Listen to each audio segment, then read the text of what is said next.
DB. Chris. It's been 13 days since we've really done anything. Oh yeah. Well, no. I've been doing lots of stuff. Well, I've been doing lots of stuff too. Yeah. We haven't been doing this. Yeah, we haven't been doing this. But we have this garage beer here, and on the 2 days post the New Heights interview with the Kelsey brothers and T-Swizzle. T-Swizzle. Could this ultimately be the last garage beer in Las Vegas? I think they're pretty popular. I think you're going to see the female demographic with garage beer is going to increase exponentially. Because we went from Aperol Switch to garage beer. Like, what's going on? For the good things in life that must be shared. Did I say Aperol Switch? Switch? Aperol Spritz, excuse me. For the good things in life that must be shared. No, backstory on this is I called Lee's Liquor this morning wanting to get some more garage beer because we're going to talk about this in the episode, The Numbers of the Kelsey Brothers New Heights with Taylor Swift and what is, I believe, her first podcast? I imagine so. Or at least some degree of interview in 5 years, and sold out across the valley. So, wow. Yeah. But that's our segue into... the power of T-Swizzle. To the power... I feel like He-Man. I have the power. He identifies as Greystoke. We're going to talk about... I said Switch. You said Greystoke. It's Greystone. Stone. See? There we go. We're going to call this one episode 28, The Facts of Vegas. You take the good, you take the bad. Wow. Who do you identify as from that series in the 80s? What was the fat chick? Like I shouldn't have said that. No, I don't know. I don't even remember. What was her name? Mindy? Was that a real name? Mindy, maybe. I don't know. Because I've always been the nerdy kid. The nerdy fat kid. Natalie, that was her name. I've always been the nerdy fat kid, so. There we go. I identify as Tootie, just because it's fun to say. I'm sure your wife would agree with that, too. Yes. The subtle undertones. Yeah. We're going to talk, we've got an email set up finally, so we're going to take a couple questions. We're going to talk Darren Goes to Gen Con in homage to his friend Jeff. We're going to talk SuperZoo at Mandalay Bay, a severed pig's head in the valley. What? Yeah. I've been out the of New town Heights pod previously mentioned, the Raiders preseason, Aviators with their cone jester media night last night. The NFL partners with ESPN, the WNBA conflict, and the national poo-poo over Las Vegas right now as the whole country is kind of shaming us. And then finally to wrap up episode 28, cheers. Cheers. Cheers, sirs. We'll be right back. That's it. The sun is up, time to embark. Forget the rules, we'll make a mark. From bar to bar, the world's our stage. With Darren and Chris, we're turning the page. Let's go. And we're back, episode 28. The Facts of Vegas. You take the good, you take the bad. I like that name. Yeah. It's not as. So we're going to talk some positive things. We're going to talk some negative things. We've not had a moment to really mash it up. So we're going to give everybody a little bit of everything. Yeah. First off, you were in Indianapolis last week for Gen Con. Yeah, which was first time for that.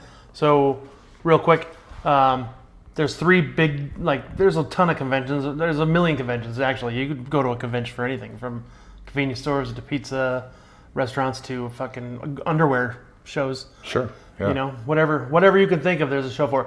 I am on the nerdy end of the spectrum, so there's three big conventions. There's Comic-Con San Diego, there's Gen Con, and then there is Dragon Con in Atlanta. And so I've been to two of the three now. I'd like to go to one more just to say I've done it. But for those that don't know, Gen Con's like a gaming convention, and it's huge. It's like it was sold out, over 70,000 attendees, spread over the whole convention center. Lucas Oil Field in Indy. Lucas Oil Field. I actually played Magic on the field. I played right at the 50 center, or the 50-yard line. Okay. There was tables set up for playing Magic. What was the card deck you brought back that we were playing?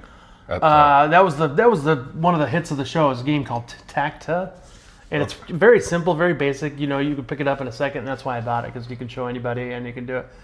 Pretty neat game. I mean, what do you think of it? I'm sure you're not much of a game player, but I mean, it was easy to pick up, and Yeah. I'm sure there's hundreds, if not thousands, of card games out there because they're all vying to be the next Uno or whatever. Yeah. So I mean, if you like playing card games, or if you like drinking and playing card games, it's a win-win. So if you look up Tacta, tell them I sent you. Well, as we finish nothing. up the sip of a half-shared can of garage beer, because apparently it is the last one in the valley. Not really, but I don't know if they've To discontinued be it. savored and sipped and socially shared. Smells like facial hair.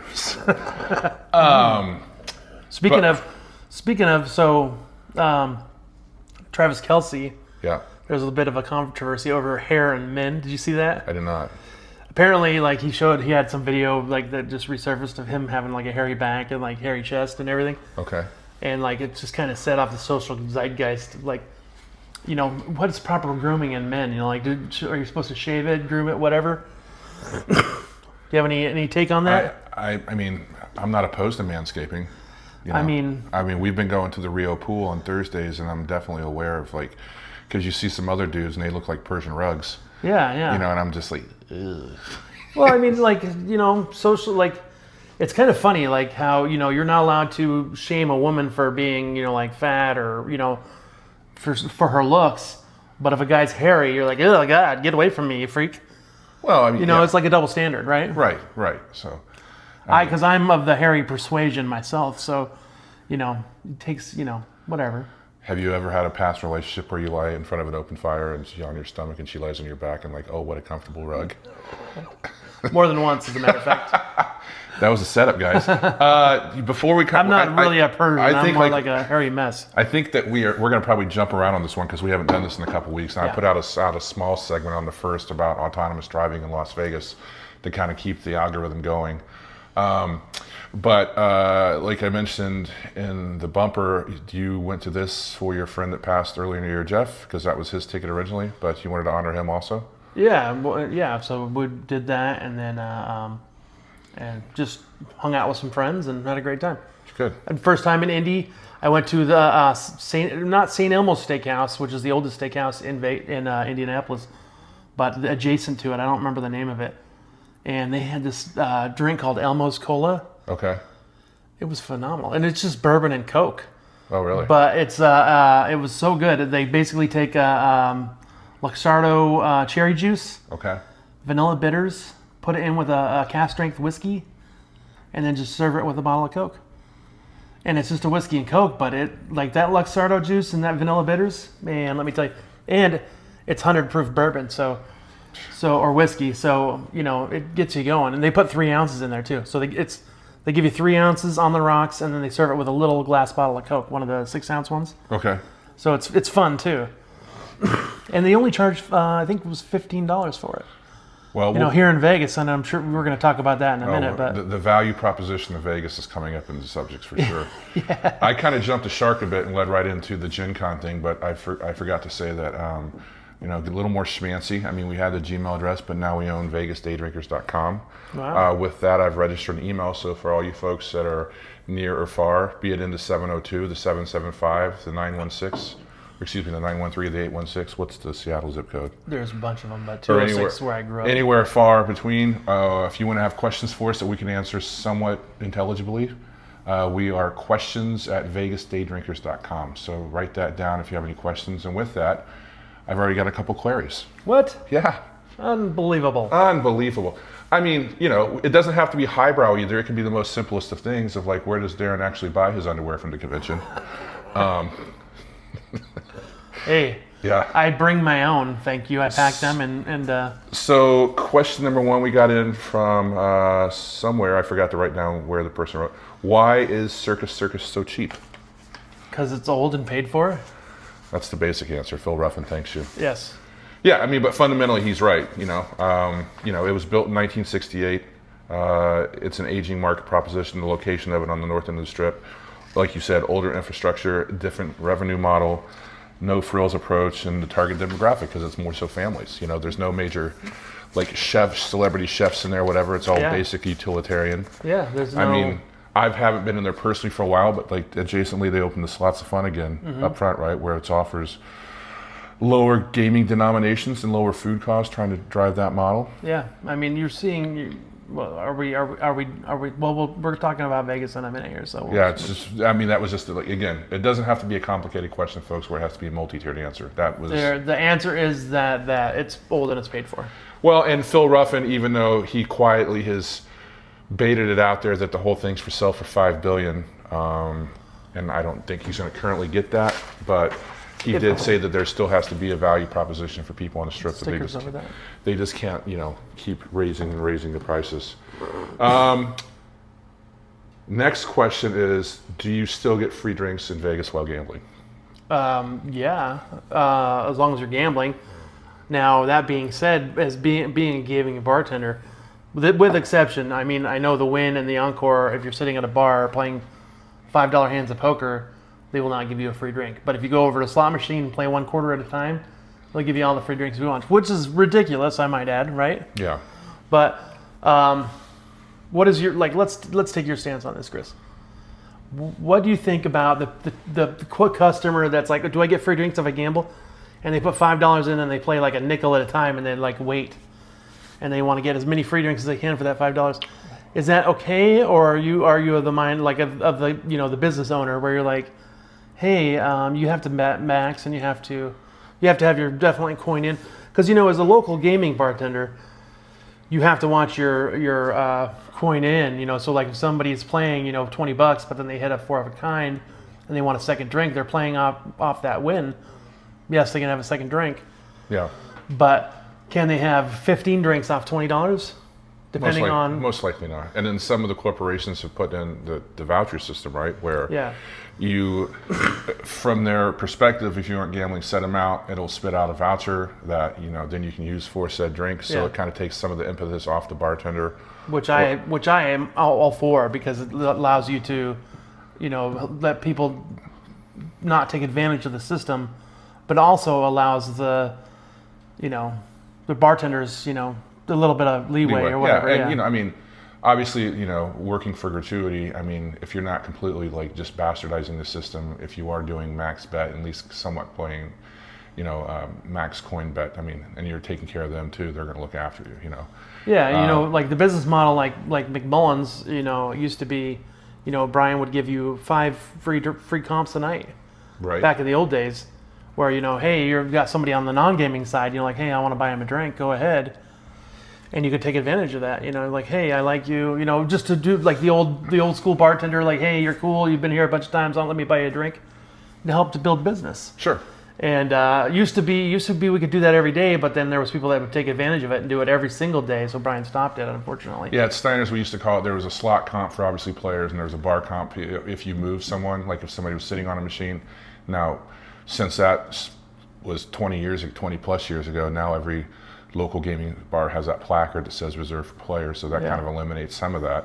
Yeah. But that was a courtesy that could be utilized, like, hey, I know you're sitting here, but if you can move there so I can get this man or woman on the machine, I'll take care of a drink for you. Not just like sit there, your buddy comes common courtesy. But now, like, you have these corporations that are running everything in Las Vegas, and that's, you have no leeway whatsoever to do anything. And so customers are just kind of like, I was watching Not Leaving Las Vegas the other day on YouTube, because when I do some of this writing, his name's Steven, I believe. He said Vegas is no longer a hospitality and entertainment city; it is a data-driven city. And so we're going to get into that. Let's wait and talk about that in a second. But that was again, property to property. Obviously, if you come here and you gamble, you probably know where you like to go, because for every good thing that you have about said resort, there's probably something bad you can say about other resorts. Speaking of swingers and Vegas movies, did you see who I ran into the other day? No. You didn't see? Oh, I posted it on Facebook, but I ran into... I was too busy running my MLM. What's his name? The director, Jon Favreau. Oh, John. Okay, yeah, I did see that because I commented. I didn't run into him, but they were filming at. I just happened to be at Disneyland. Just happened to be, as I do. Hey, when you live in Sin City, where do you go to wipe the sin off you? You go to the happiest place on earth, right? Laughlin, Colorado River. Oh no, that's dirt. Have you ever been to the beach there? There's like more cigarette butts and sand. Anyway. They do clean it, though. Is that a joke? No, it's for real, but they do clean it. Okay. They do clean it. But, yeah, so Jon Favreau, I was like, oh my God, he's like so cool. Well, obviously, that wasn't the ultimate beginning of his career as we go off our path here, but he was in Rudy also, right? But, and as an actor, and he found more success behind the camera in subsequent years. He still does his cameos and whatnot, but... So would you look at his acting career or his directing career if you were to look at his, which is more valuable to, what would you like more? The movies he's directed or the movies he's been in? Like Swingers is I obviously love everybody Swingers. that's Yeah. if you're from Vegas or you're of a certain age, you know, that was the movie that made fucking Vegas amazing again. Yeah. I mean, just if you look at his resume, you got to say at this point it's his behind the camera production work or writing. Yeah. You know. I wish I could have chatted with him, but I'm like, he's working, so I didn't want to bug him. I just took a quick pic and. Right. Yeah. But out at which park was it? Disneyland. It was Disneyland. like they're filming a show, like a Roger Rabbit-esque show, right in Fantasyland, right there. Oh, that's right. No longer. Can you imagine trying to like the logistics of trying to set up and film right there? Were they using Bob Hoskins and AI or Kathleen Turner? No, she's- Catherine Hahn was there, who's she's all the rage right now. She's in fucking everything. Isn't she a Seth Rogen? Isn't she the one from those movies? Or am I thinking of somebody else? She Another- has been, for me, she's been in the Marvel Okay. film. Like she was in Wanda. Gotcha. Well, I went back to work yesterday after a couple lovely days off, and as I say, the days off always go much quicker than the days on. Mm-hmm. But trade show did wrap up at Mandalay Bay. SuperZoo, which arguably is one or two or one, the largest pet supplies show in the country. yeah. So There's you had all the people that were hawking their goods, and Did you get any free dog treats for the beasts? no, but I got some good stories. Oh, yeah? And, I talked to a woman for quite a bit that she's an upstart out of Oakland, and she has a frozen dog supplement company. So she was pretty interesting to talk to. Really? And then I talked to another gentleman that had, I wish I wrote these names down. They have the cards, but I didn't put them on the sheet. They were out in Orange County, and then they have a product, and they kind of, we always talk about the unintended circumstances of COVID. They were struggling pre-COVID, but with COVID, all these people that were just sitting at home went and all these animal shelters that were full got emptied because people I need something to do. Mm-hmm. Oh, I need a pet now. Mm-hmm. And then with pets, what comes with pets? Purchases. 'Cause you love your dog, you care for your dog, whatever. Yeah. Did you see my video? Why do you call them pets? Because you're supposed to pet them. Yeah. So it was pretty. And that's the pet asking. His name was Michael. It was interesting talking to him because sadly, every story has a bad story. Oh no. And a lot of those people that got animals out of shelters, I guess in COVID, have returned them because it's just too much. But I'm asking him well, you're 3, 4 years, 5 years removed from COVID proper. So just because they can't spend all day with them because they're not working, they don't have time? I don't know, but that's something they give with, and he was very nice because he said, I guess they have a fairly big unit within the convention space, and any of the stuff that they bring for the show, he goes, there's a lot of local chapters of shelters that if they come in, Oh, so they donate to the shelters? he's like, just here, take it. Oh, that's cool. Take That's it. nice. And then so that was nice, and then they're just up the road from Pendleton, and he was saying that Pendleton and one other place on the East Coast are the only U.S. military bases that have their own shelters, because again. Oh, people moving and they can't take them? Unfortunately, the soldiers, they get these dogs, they go through, basic, they get dogs because they're like, oh, I'm going to be in Pendleton forever. And then I'm off to Germany. Yeah, and guess what? You can't take to Germany. Dogs. Yeah, and then guess what? So they're soldiers, right? So they're big fucking dudes, excuse my language. Why don't they teach these guys not to get dogs until after they get... I mean, it's free country, but you should teach them, hey, you can do whatever you want, but don't get one because you're going to be... Because then they go to the Kansas City bar in San Diego and play the Righteous Brothers, and when you close your eyes, you don't think about it. No. You just go and get it. But they Well, were... I hate to say this, but I'm a little more realistic, and I don't, I wouldn't do that. I wouldn't do that because it's a life. We're recording today on a Saturday, and Darren's got the natural light through the windows in the front room coming up, and it makes you look quite angelic. Oh, wait, thank you. And it also adds that Amazon truck that just drove by added a lovely tint of blue. And amber is the color, his energy. Yeah. Continuing with other stories of animals, I was reading last week when I was preparing the first... I don't know if I like this transition. The first iteration, one of the elected officials here in Las Vegas recently had a severed pig's head on their front door. Wonderful. So I don't know if we're going full-on Godfather here with the horse's head was not available, or what happened. Obviously the story wasn't too elaborated, but then Could it have something to do with a particular bar at the airport that can't serve to-go drinks anymore? maybe. So funny you say that because there is an airport connection. So, my best friend, whose name I won't say, but I've often referred to him as Pig Vomit, Yeah. as an homage to Howard, Stern in his movie. It was a pig's head, and then they post this photo for a person of interest in the paper the other day, and I said, man, that person has a great resemblance to my personal pig vomit. So I show that to a couple people at work. They go, well, that doesn't look like him, but that looks like so-and-so. And they're like, no way. And I'm like, I don't know who said is. So said person, and again, we're just knuckleheads, so don't sue us or whatever, because I'm not using names. We're not using any names, yeah. But they talked to said person. He goes, yeah, the police detective contacted me, because he goes, fundamentally, and I guess you're not supposed to do this either, he ordered a pig's head that was delivered to his neighbor's house, which apparently was a city official. Really? But he ordered it for an Asian soup or an Asian gourmet dish. Yeah, I mean, like, most Americans are kind of like grossed out by that, but like, if you're from another country, they use every part of the animal. Sure. Where we don't. A pig's head, a cow's head. I remember at McMullen's, the Ethiopian restaurant across the deli or whatever it was across the street gave them a cow's head because they don't use it, and they made pozole and all kinds of stuff. We're gonna crack beer number 2. We're not sharing this one. This was just a quick impulse purchase from our friends in Germany, the Reisdorf Kolsch, which translates to Jerry's Village. So and speaking of Jerry's Village, the 49ers play the Raiders tonight at Allegiant. Nice. You have yours behind you, sir. Where'd it go? Oh, there it is. There it is. Hey, look at that. So long story longer, some of my coworkers reached out to this person that works at the airport, and he said he did in fact get contacted by police detectives, and he can't talk about the case, but I think they got most of it resolved. Really? Yeah. Well, they. I don't want to sound like that guy, but aren't they all cousins? I mean, I'm really not trying to sound like that, but right? Yeah. Am I not right? Hey. And we are all cousins because we're all cousins of the planet Earth. And that's what I meant to say. Superman still in theaters. That's right. You got some new glassware too. Got some proper imperial pints, 20 ounces. Yeah, and I know how to pour a perfect pint. Let me tell you. Well, and since it's a German beer, Kopfesgut, so you got to get your schnoz into it. Yeah.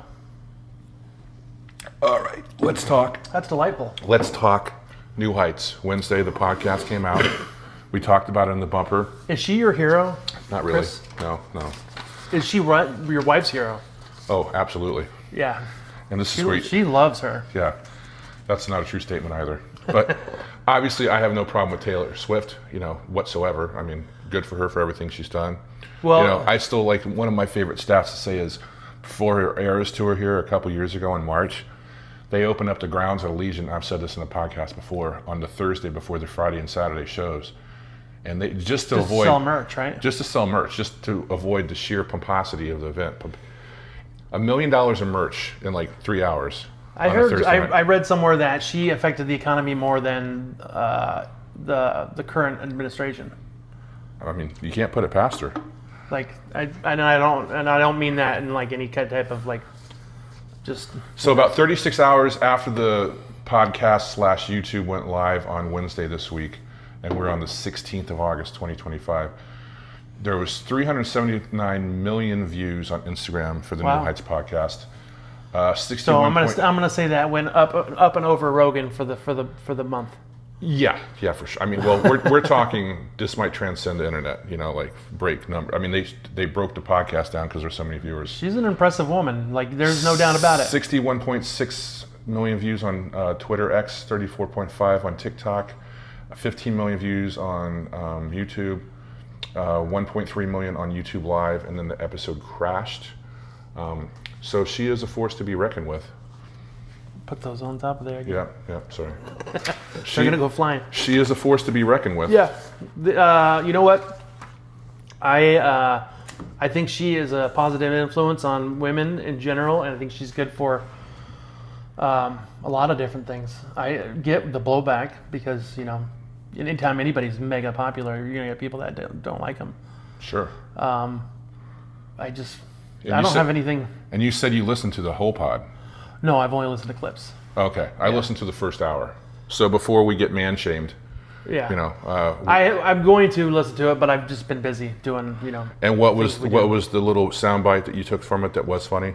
I thought that there was a couple of them, and I can't quote them unfortunately, but the one was like she was referring to NFL fans needing more of her in their lives, and I'm sure she's like, I'm sure they appreciate this, so she does realize what people are thinking, and also the other one was pretty powerful to me. It was like she said something about your time is like worth more than anything, so treat it like that. Like, don't give people your time that aren't returning the investment. Right. And I was like, that's pretty. So a couple things I took from the hour that I did listen to. She got her rights back to her music, her publishing, which she'd been fighting for several years. That was about 6 months ago. She did say one of your famous things, that she had the help of some people in private equity. Yes. So I don't know if she's on the hook for them ultimately, or No, she is not on the hook for anybody. Okay. But so she did one of the very smart things. What she did is she re-recorded all her original albums and re-released them as Taylor's version. And so what that did was say, okay, you can license my music, and use it in whatever movie you want or ad you want from them. But if you do that, I will never work with you. Gotcha. So you license it from me, and I'll give you a better deal. And so she basically took the money out of their hands and was like, you can do whatever you want with it now, because I own, I don't own it, but I have my own version. Yeah. And I'm gonna, basically, pretty ruthless business tactic, But that being said, the music industry, like, forever was they robbed people blind, especially back in the 50s and 60s. Sure. 70s, 80s, all the way through. Like, I was talking to somebody's talking about Use Your Illusion. Like Guns N' Roses? Yeah, like if they would have taken that and just made one album and took the best songs from all of it, you would have had probably one of the greatest rock albums of all time. But they, the business end of it was like, hey, let's make two albums. We can sell double the CDs and make even more money. So you have one really great one and one subpar one. Just think about that for a second. But that was a business decision, I'm sure. But I'm sure it was on both ends. Yeah. So. Well, and it's not on the talking flow chart here, but Savannah, I've been watching. A lot of people are chopping up right now about the Billy Joel doc, the 2-part doc on HBO Max. Okay. Which is pretty good too. And again, we probably know he's one of the great American songwriters of the 20th I have century. so many music docs to watch, like the Beastie Boys one on Apple TV, the Bono one on Apple TV, now the Billy Joel one on HBO Max. What else should I add to my list? Let's knock those out first. Well, then I was like looking at a new app, and I didn't know that there was a Christopher Reeve doc from DC Films. Was it last year? Have you seen that? Parts of it. No, I haven't watched it. Okay, before we I don't spend a lot of time watching TV. I'm working or doing stuff around the house or catching up on things that I want to watch. Before we squirrel ourselves, the other thing I remembered from Taylor commenting on never taking herself too seriously was that when Travis was being overly happy with her, and whatever, and it's like, he was like, yeah, babe, best songwriter ever, and then she'd quip like, says the artist's boyfriend, just kind of like, okay, Travis, enough, Yeah, that's so funny. But obviously they have a lot of people talking about this episode this week, including us, and where people are trying to say that they're using each other. It's like, athletes have dated, musicians forever, Yeah, so it's not anything new or different. It's just the latest iteration. It goes along with the whole, all actors want to be musicians and all musicians want to be actors, so there's a crossover there, performers are athletic and maybe not, to the level of these superstars, these football players, but what women, I'm going to catch some shit for this, but when you're in high school, what all the girls wanted to bang the quarterback, right? Right. It's just a thing. Yeah. And Travis Kelce, and both those guys they're like, as far as I'm concerned, they are like Bo and Luke Duke. They're like the good old American boys, Sure. Every guy wants to be those guys. They are rich. They can have anything they want. They do nothing but have fun. Sure. So my quip on if everybody wants to bang the quarterback, somewhere is Chad Kroger crying because he is Nickelback. He's a fifth of what they could be. I used to make this stupid joke about all the fucking.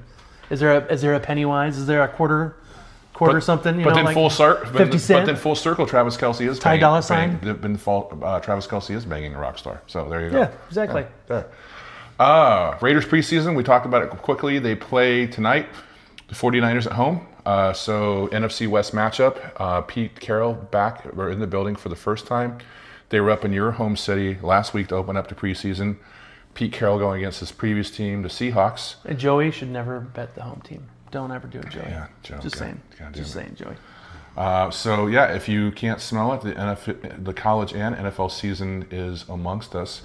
I've been doing some short snippets on TikTok, so I've put together a lead magnet for you guys of all the great places, be it on the Strip, Fremont Street, off the Strip, local bars. If you go to football/drinkinglasvegas.com, it will be a nice curated list of places that if you come into Vegas or if you live here that you can watch that you maybe don't think of all the time, because one of your many, with both of us having 20 plus years in side hospitality. Hustles? Yeah.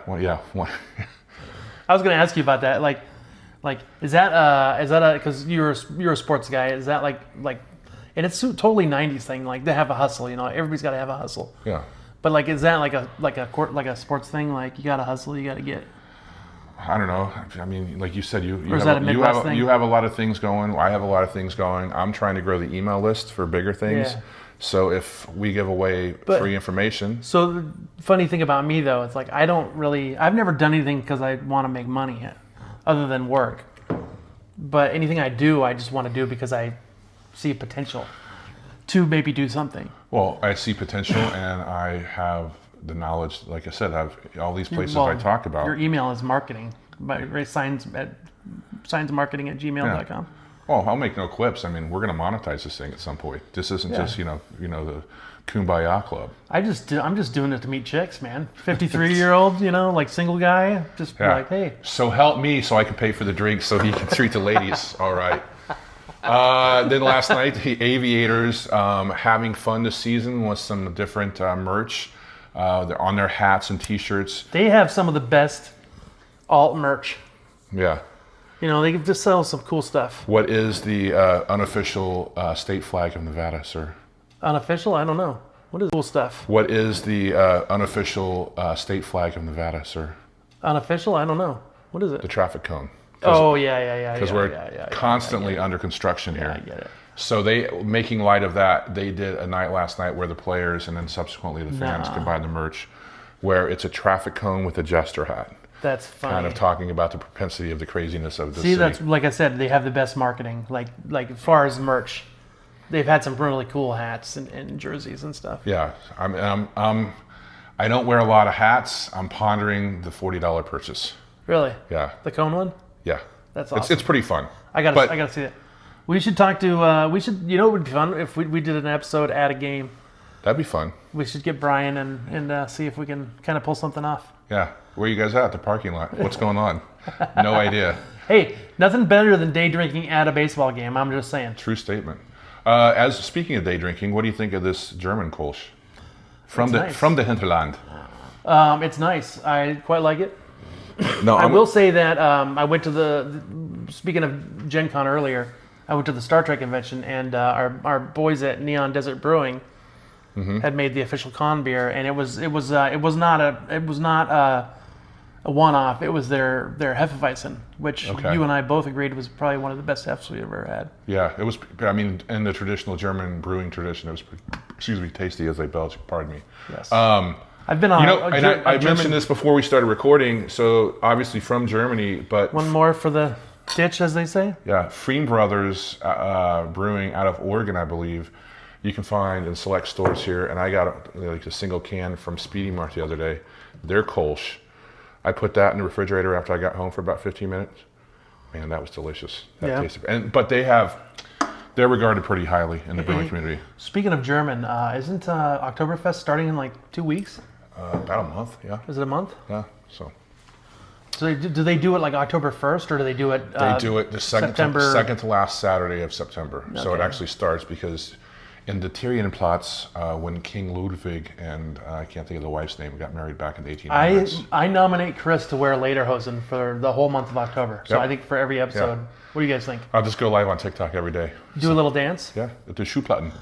Hey, that's a great idea, and I'll get a live photo, and I'll just loop you, and you can just be There we like go. constantly. And then we'll let AI kick in, and then I'm like perfectly fine with it. Darren's like, I hate AI. Oh, no, I like so. Just so we're clear, Jeff. Chris. I hate AI like slop. Okay. I hate all these stupid videos. It's a waste of resources. It's a waste of everything. So as we I do believe that yes, it has legitimate, good, but a lot of it's just fucking stupid. as we continue to talk sports, and I know that you're so actively involved with that. I love it.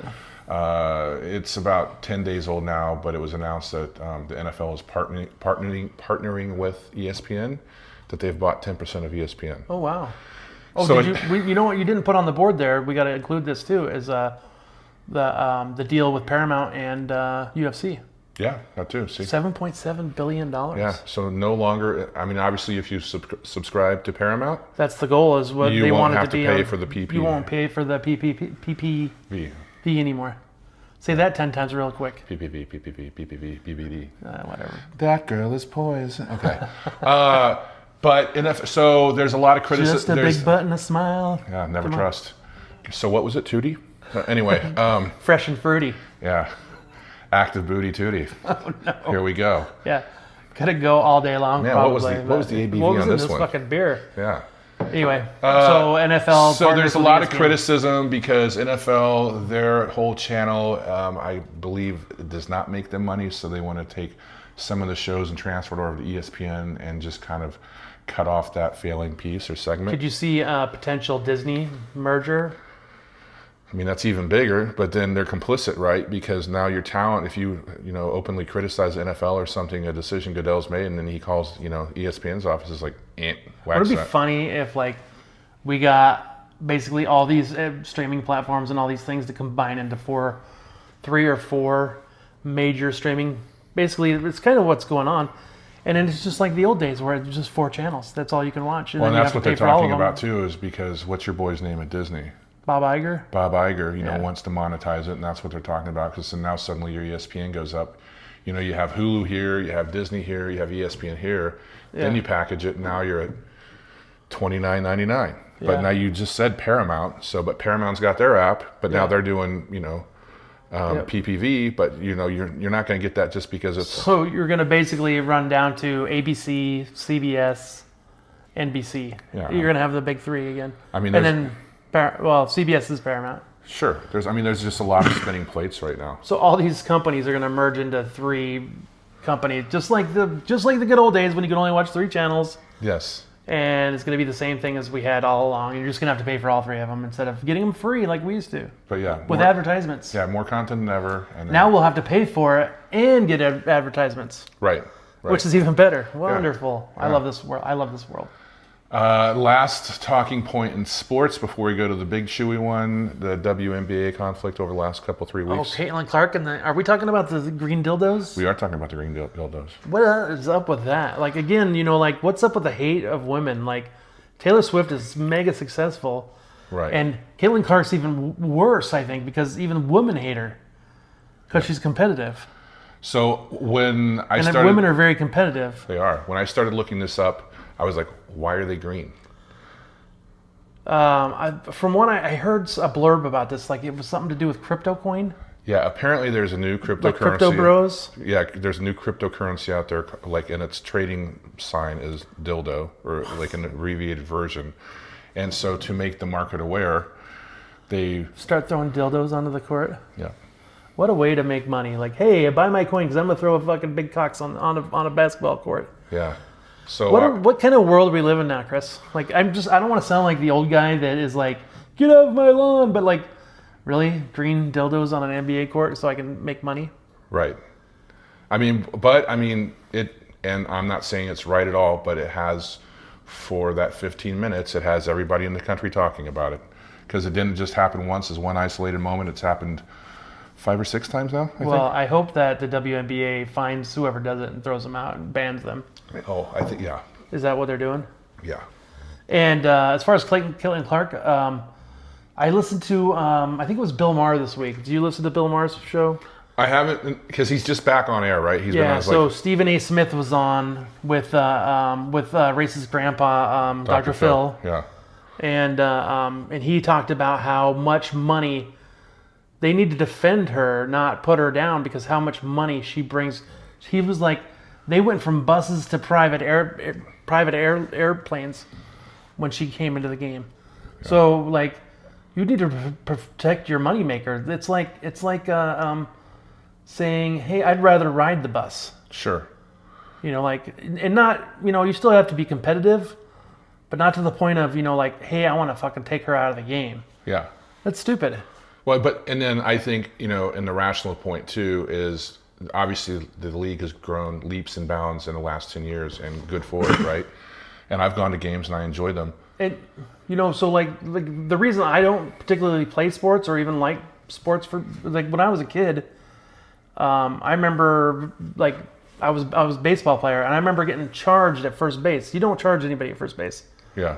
But the dad was like, kill him. And so I had my foot off, you know, just touching the side of the base, getting ready to catch the ball, and the kid fucking nailed me. You know, you don't stand on the base, you know, in the way. You step to the side, and you put your foot on the side of the... And the guy fucking nailed me, and I wasn't even looking, knocked the wind out of me, and I'm like, what the fuck was that all about? And then years later, I was playing a flag football, and this guy, he's like, you never been tackled for real. And I'm like, okay, bro. And then this guy fucking like just tried to murder me, and we're playing flag football for fun. You know, and I'm like, so that's some of the ways some of these people take the game, and I just, when you say game to me, it means fun, competitive, trying to win, not murder them. You know what I mean? Like, there's a certain level of competitivism that's unhealthy. Well, and that's like, that goes up the line too, because these parents now with these competitive natures, if their son or daughter's in a sport, it's like, you know, they have to be the best. And in the off being season, the best is not killing people. I understand that, but taking out your top competition, that's not being the best. That's being... I'm not saying it is, but I'm just saying it's like that mindset comes, you know, early on, because you know, you have parents that but it's wrong. It is positioning their 11-year-old to be like, you know, they're like spending thousands in off season to go to quarterback throwing camp, or, you know, shooting camp or whatever, and it's like, it's the wrong message. You know, speaking of, that's why I brought Tacta, so we can play. You can kill me all you want in that game. Murder me. Well, the last point I have about the WNBA is, I believe if it's not coming up or it's ongoing, is their collective bargaining agreement, and where the girls are saying, women are saying, you know, we should be paid what the men are paying. I mean, I get that, but that's not where that league's at. Well, yet. I also read that, and I think Stephen A. Smith said the same thing. He said that the WNBA loses money annually to the tune of like $50 million. Yeah. So, yeah, you know what? Pay us what we're worth, but that is what you're worth, because you're losing money. Right. So. Well, the revenue is just not there yet. The revenue's not there. So what the NBA is banking on is increased revenue streams. So they're spending money to make future money. So that being said, I'm all for paying women just as much as men, but bringing the money, right? Yeah. If you're an investor and you're like, okay, I'm going to spend $500 to make $5, that's a terrible investment. So they see the potential. So let's earn that potential. So one last thing before we talk about the big subject. Didn't we have didn't the Golden Knights? We didn't talk about that either. You know how the NBA is doing, like, they've always done like the fashion thing. Yes. And the WNBA. Yes. Didn't you say that the Golden Knights are now, or the NHL was doing the same thing? In their new collective bargaining agreement, they no longer have to wear business attire. Business attire. They can wear their own personal design. So they're gonna be fashionistas now too. I mean, if Carlson doesn't dress like a Viking every pregame, I'm gonna be upset. Can you imagine like some of their costumes? Like, do you think they're gonna be like country? Like, they're gonna have like a guitar on the strap on the back, you know, and like. You never know. I mean, I can't think that the NHL's, like, Gary Bettman's going to allow them to get that crazy, but I mean, personal preference. And then, you know, if you have Houston come in and say, hey, you know, we want to dress you, or like, I'm watching an NFL quarterback right now on Netflix, and Burrow has his own. How much shaming do you think they'll get if they go for the fashion route from their fellow players? Because those are guys. Those are just fucking down home boys that don't know nothing but playing hockey. And Well, I mean, maybe they're wearing Carhartt and Stetson. I don't know. you never know. One last subject before we go to the big subject, before we go to cheers to wrap this up. We have a big subject. We have a big subject. Oh my gosh! So, do you know what Kalshi is? Kalshi? I saw you posted about it. It's a trading platform. So there was a bookie that lives in California that was telling me about it. So is it is it like a New York Stock Exchange, or is it like a? It is officially acknowledged by the Trade Commission. So let me read traded? this. Okay. Kalshi will claim that it's not offering sports gambling. Kalshi will tell you that the court is a designated contract market, regulated exclusively by the Commodity Futures Trading Commission, and is merely operating a prediction market that permits the buying and selling of commodities, contracts, or swaps on sporting events. The lawsuit, which multiple states have, including California and Nevada, while masquerading as novel commodities and futures products, these events contracts are substantively nothing more than illegal, unregulated wagers on the outcomes of sporting events. So this gentleman's take is... Did you see my eyes roll in the back of my head while you were saying? I was like, I hate lawyers. But kind of segueing into what we're going to talk about with Vegas and the poo-pooing in the national media right now is because it's backed by the Commodities Trading Commission, is available in all 50 states. So fundamentally... So it's something Yes, it's not a sports book. Yes, it's not an app, but you are wagering on future events, including any sporting event. So basically, it's the cryptocurrency of sports betting right now. It's unregulated. It's new. It's something that's going to be regulated eventually. Yes. And they're trying to skirt the regulation right now. Correct. Which never works because the government is bigger than any law firm. But it's backed by the Commodities Trade Commission. So that is. I mean, just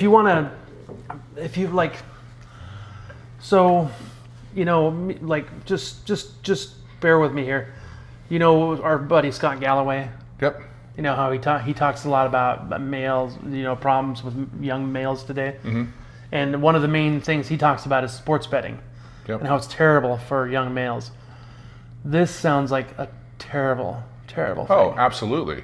Yes. But not only for young males, but also like for anyone of the 13 or 14 states now that do now.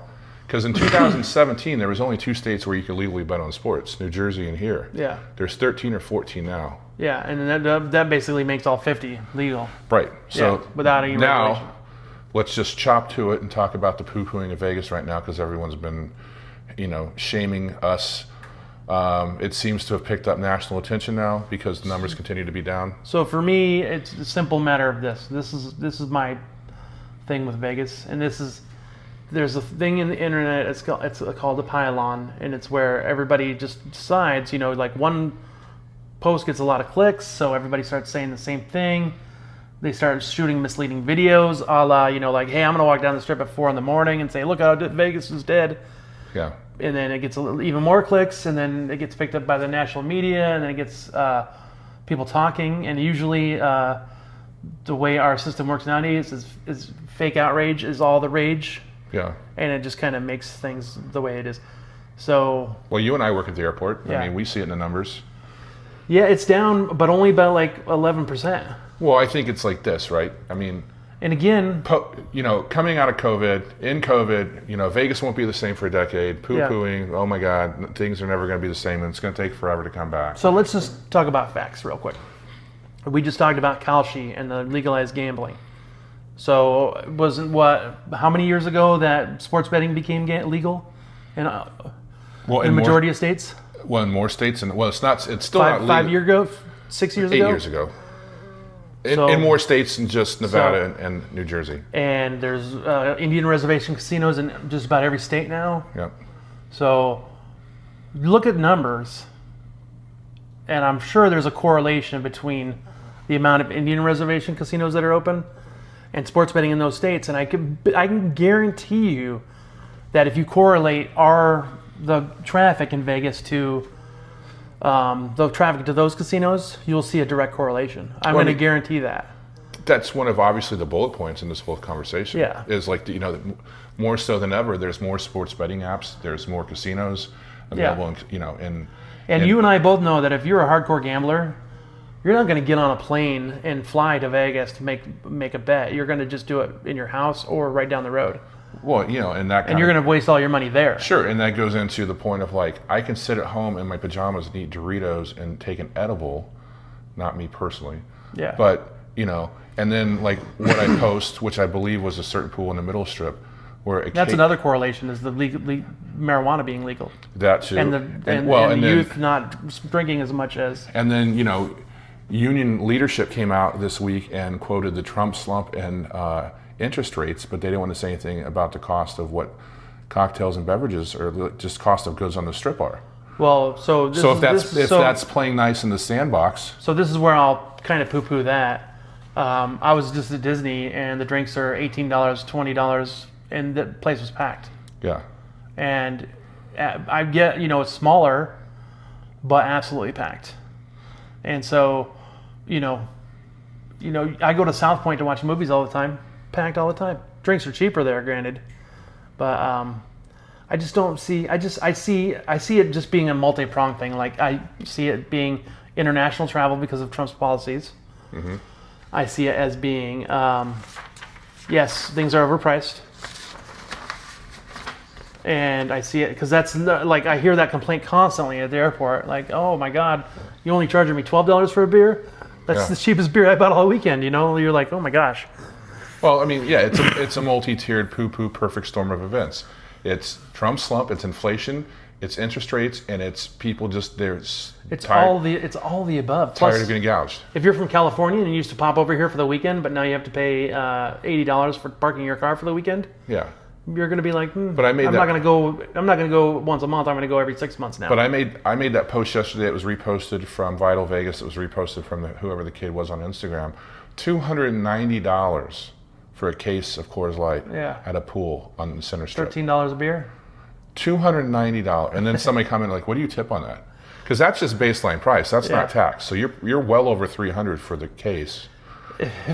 If she brings the whole case at one time, then $5. Well, if she's Broomhilda from the Hofbrau and she carries it like that, I mean, show me a good time. But I don't know, man. Like I just see I see it as a more direct. I think you and I disagree fundamentally. Like for one thing, like I see it as a policy thing, because we weren't getting this slump last year. Well, I think this has been a long time coming. But yeah, and I think that people in general are just not as wanting because they're not as sure as what's going on. Sure. And, if you're not in the political world and you're not I don't want to say ignorant of it, but just you don't pay attention to that kind of stuff, then you're gonna be like, yeah, everything's fine. But if you do pay attention to that stuff, I think you'll be like, I don't know if I want to be out spending money right now. Yeah. So. It's just it's multi-pronged, and this is the other thing too. Well, we agree that it's multi-pronged. This is the other thing too. Vegas for years was like families, and they built attractions. I used to work at one, and that invited families to come to Vegas, and they've gotten pretty much rid of all that. And now, what's going on right now? Summertime. Kids are out of school. Where do you bring your kid? Do you bring your kids to Sin City and have them smell weed all across the strip and like people handing out like the hooker cards and everything's a hustle? Do you bring your kids to that for vacation? No, you don't. No. So I would say that would be another reason we had this slump. I think Vegas could. You know what I was going to talk privately about this, but we can talk about this right now. I think Vegas could use like a Disney model, where they take the whole strip and make it like a historic district, and get rid of all that fucking BS, like the weed smoking on the strip, the card holders, the people scamming, getting the photos, and kind of cleaning up that aspect of it. And then and I think the other thing would be, it sounds crazy, but maybe like a Netflix-ication of Vegas, where you have like an annual pass. We're like, hey, you can stay at this tier hotel, this tier hotel, this tier hotel, pay a monthly fee, Yeah. and you get to stay here. You just got to pay yearly. Like you have to pay $1,500 or $2,000 a year, and you can stay X amount of times. You know, kind of make it like a timeshare vacation, but have it be a yearly thing, and just increase the quality of service, and decrease the bullshitification. You know, the fees, the hidden junk fees, the scams, this and that. What do you think about that? I mean, obviously it's tiered pricing, and you know, I think you saw Everybody's going to that now. Mailman's post yesterday, like how he used to go into Disney World, and you know, you got a 5-day pass, but then you had to consume. You used to be able to just, okay, I only use 3, I can use it again next year. Yeah, you know what? When the first time I went to Disney World, I bought a 10-day pass because it never expired, and we're like, hey, we can buy a 10-day pass and we can use this 3 times. You know, we can come for 3 days or 5 days or 5 days or even going back to gambling. I mean, even if the drink vouchers, you know, drink vouchers, okay, I didn't drink what I, you know, earned in comps this time. You put them in your wallet, you come back in 3 months. Now it's like not within 24 hours, it's void. Same thing with the cash out vouchers, you know, you can put it in your wallet. Okay, I have a $100 voucher. Oh, if I don't cash that in 90 days, it's void. I think they could use like a cruise ship model instead, where you have these high-end restaurants where you can opt to pay for, but then if you say, hey, we're going to be all-inclusive, you're going to get the buffet, you're going to get free Bud Light, you know, Miller Light, Coors Light, for all you can pay, all you can drink for, you know, a certain fee. Well, didn't Plaza try and do that this summer with the $109? Like it's the room, it's a wristband. Yeah. But then I've talked to a couple people that did it. Like they're like, because it's kind of like decap it. I mean, I don't expect that you're just going to go down there and eat 10 fillets. And I don't think anybody that's realistic would. Yeah. But they're kind of like, you have to go to, you know, a certain venue or whatever. Yeah. And it's just, well, that's what I'm saying. You go to the buffet, you don't get to go to the steakhouse. Right. Unless you pay, you know, an extra fee. I don't know. I'm just shooting spitballing here. Well, yeah. I mean, I think honestly, I think that my take on the whole thing is that it's a lot of like a percentage of it, say 10%, 12% is political. I'm going to say another percentage is families. Families don't come here on the summers anymore because there's nothing for them to do. And I'm going to say the third part would be the cost with the junk fees and the parking and everything. It just gets too much. So let me ask. And the cost of drinks. Let me ask you this: you're 23 years here, 25. 25. Yeah. We've both been a few iterations of the ups and downs. Yeah. You know, you take the good, you take the bad. So is Vegas dead? Absolutely not. It's a city of entertainment. 100%. Why do you think they're reinvesting in sports and trying to recreate themselves? You have the perfect city where you can go out to phenomenal dinners. You can go to the clubs. You know, if the NBA and the NFL and the MLB are smart, they will schedule a Chicago weekend where you have the Bears here, the Cubs here, Pittsburgh, whatever. Seattle. Where you'll have like a Thursday baseball game, a Friday basketball game, a Saturday hockey game, and a Sunday football game, and you can come for a freaking all-week sports extravaganza. Well, and to your point, if it's like a set cost, so you know, like you're not going to get here and just use it. You know, I'm not going to get hustled to go to the strip club. I'm not going to get hustled by the vendors on the strip of Fremont Street for a photo op, and it's like you want to give them $10 and you think that's more than gracious enough because we literally go like this. Yeah. And then they're like, no, that's not enough. You know. I do think that Vegas needs some type of, like I said, whether it be taking the whole strip and make it a historic district, cleaning up. Like, why do you think I go to Disney? Because when you're on campus, there's no BS. So do you think there's no people smoking weed? And I've said this before. Do you think it behooves Vegas to make the whole strip just pedestrian only, so you can kind of control some of that mechanism more? Like I said, make it a historic district, clean it up. You know, I mean, I know the taxi cab authority and rideshare might dead. not like that, but they're dead. Yeah, they're dead. Okay. They're gone. They are the coal miners of Las Vegas. Yeah, they're gone. Like Zook's taking over, Tesla, whatever. So are you sorry, calling guys? The taxi cab authority Sissy Spacek? Yeah, the coal miner's daughter. Yeah. But I've thought this for years since I even moved here. I think Vegas could use kind of like a not a cop, but like a bigger body that would go around to these hotel casinos and grade them and say, hey, you get an F on service, but you get an A on room cleanliness. You get a B on, not a health department, but like a third party where kind of like, you know how we've worked in the restaurant business forever, like where you would have secret shoppers. Sure. That would go around and they would grade you on what your steps of service, whatever. But Yeah, I but think this Vegas, is, unfortunately, Vegas isn't Mr. Smith Goes to Washington, and as much as I like that idea, it sounds like it's already bound for corruption. Because like, hey, come over to Venetian, Darren, because we're going to take care of your room and dinner. And like, oh, by the way, we get that good grade. No, have it paid for by the city as a nonprofit, and you're not allowed. You pay for everything cash, and there you go, and that's your reviews. And yes, I get it. It could be corrupt, but if like you just have to have an independent body. Yeah. You have to have maybe not hire people, bring them in blind, have them write reviews. Sure. Aggregate it. Because right now what you have is a series of social media influencers that are telling you that Vegas is dead, but meanwhile they're making money off of it. I mean, Vegas Pauly C went and bought his own shirts at Resorts World and gave them out That's to funny. people. That's funny. Because they weren't selling. When you have somebody monetizing something and telling you that it's this, then do you take them for their word? Right. Right? Well, and I think some of them tell you that is a paid advertisement or if it's a product that they're talking about. Yeah, but they don't have to. If they are, then they tell you. But if they're not, then anyway. Which is probably a good stopping and shopping point. And again, if you guys have any thoughts or comments on this, hit it up on social when you see it, or hit us up directly. Not that that's not directly at questions@VegasDayDrinkersClub.com. One last point though. Vegas will never be dead as long as it's Sin City.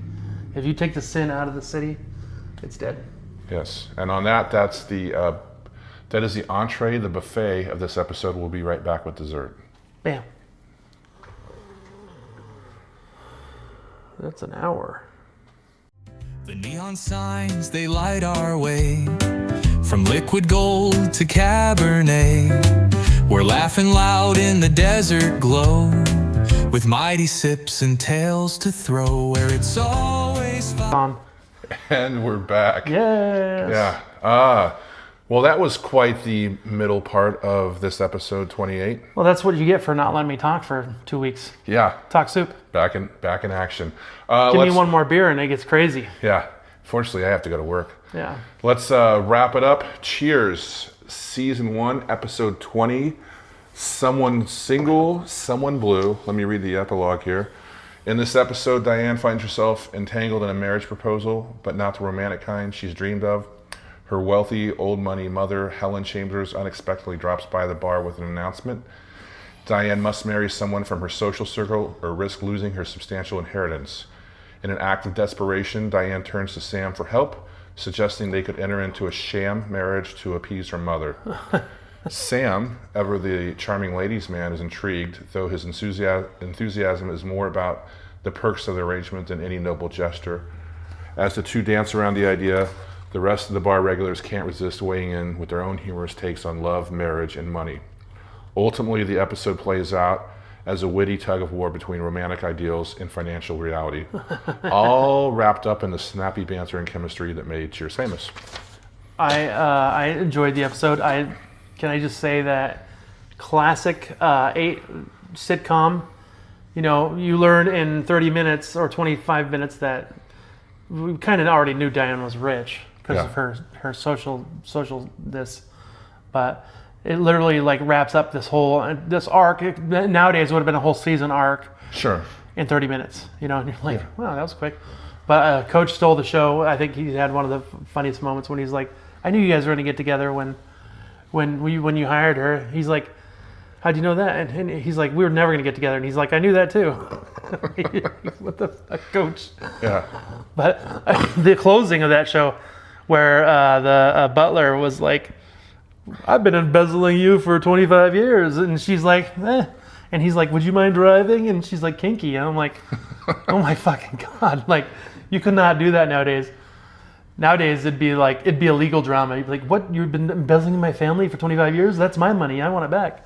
Oh yeah, the machismo of Sam Malone in season 1. I just kind of like go back and laugh as we talk about old man get off my lawn, whoa, Yeah. this and that, and you're like, there's some definitely zingers that go through. As I think we're 2 or 3 episodes left in the first season. Yeah, I think too. It's I 22 mean, seasons, you can feel it building. It is so funny because the show was panned. Like it was like one of the lowest ratings shows at the time, and it wasn't. They did not expect to get renewed. Okay. And so, but like if you, in hindsight, you look back and you're like, this is amazing. It's so good. Yeah. And it just wasn't working in the first season. And I usually watch it. When I watch it now is, after a day at work and I come home and just take off the shoes and relax, and it's just kind of a literal like warm fuzzy blanket, after. It's not necessarily a difficult day, but just, it's something that's recognized, something nostalgic, something's true, and just like an old friend, Yeah. So on that, we haven't said it in a minute. What are we saying? Sip, socialize, shine. Oh yeah, cheers. Or sip, see, there we just talked I about should it. never day drink like on a Saturday afternoon when I got shit to do. Because then I don't ever want to do anything but drink all day. Or sip, socialize, and be more interesting, which this episode definitely was. So I think this might ring in true as our longest one after we chop it up. But again, questions at Vegas Day Drinkers Club, or VegasDayDrinkers.com.